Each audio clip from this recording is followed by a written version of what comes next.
Chers téléspectateurs de Canal 7, heureuse de vous retrouver. Enceinte de 2 mois, eh bien, Pauline veut savoir quelle est la procédure normale d'un suivi prénatal car c'est la toute première fois qu'elle est en état de gestation.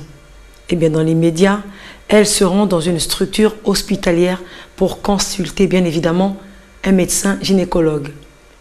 Pour ce premier rendez-vous, le médecin s'entretient avec elle et procède à un examen physique complet en évaluant les signes vitaux, en prenant le poids qu'il va d'ailleurs comparer tout au long de la grossesse car l'évolution du poids constitue un indice majeur de la croissance du bébé. Par la suite, eh bien, le médecin s'informe des médicaments éventuels que Pauline peut prendre. Avez-vous déjà compris le thème du jour?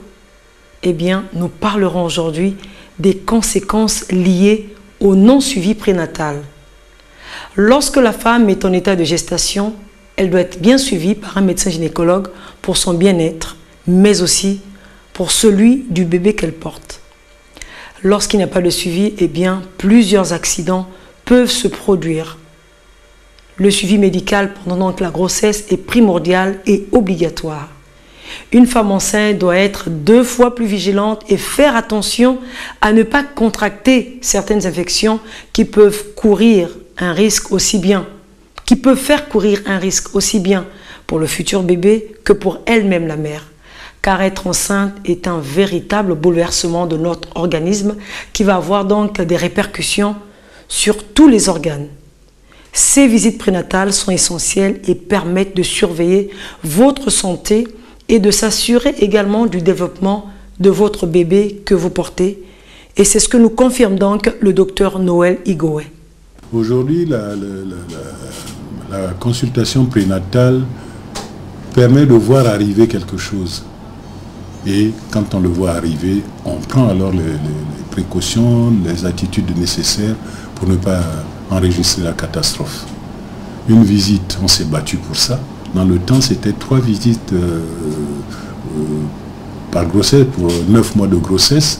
Et entre chaque trimestre, on enregistrait un certain nombre d'accidents, d'ailleurs propres à chaque trimestre.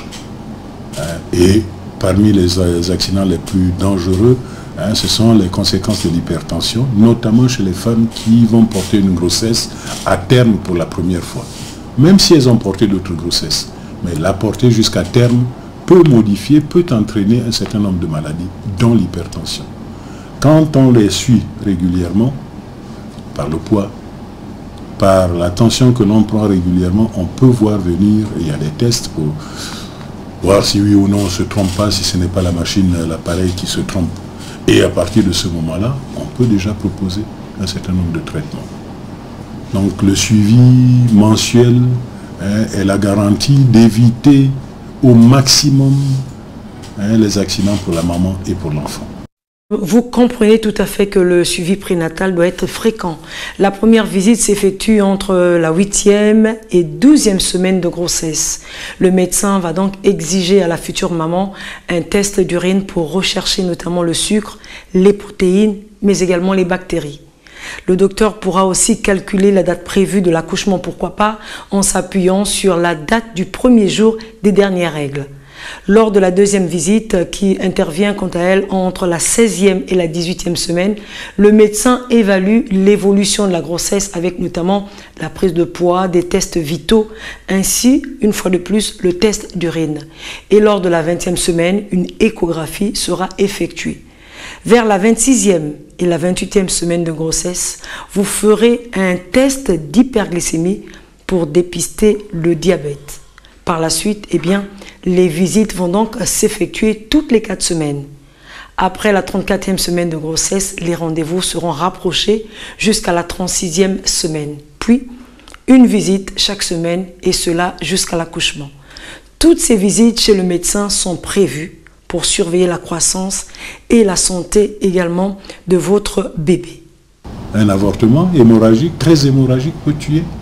À côté de ça, vous avez les complications plus gravissimes, celles qu'on peut prévoir comme les convulsions chez la femme enceinte. Quand il y a une hypertension, on peut les voir venir, mais quand on donne un traitement contre l'hypertension, on réduit le risque de ces convulsions.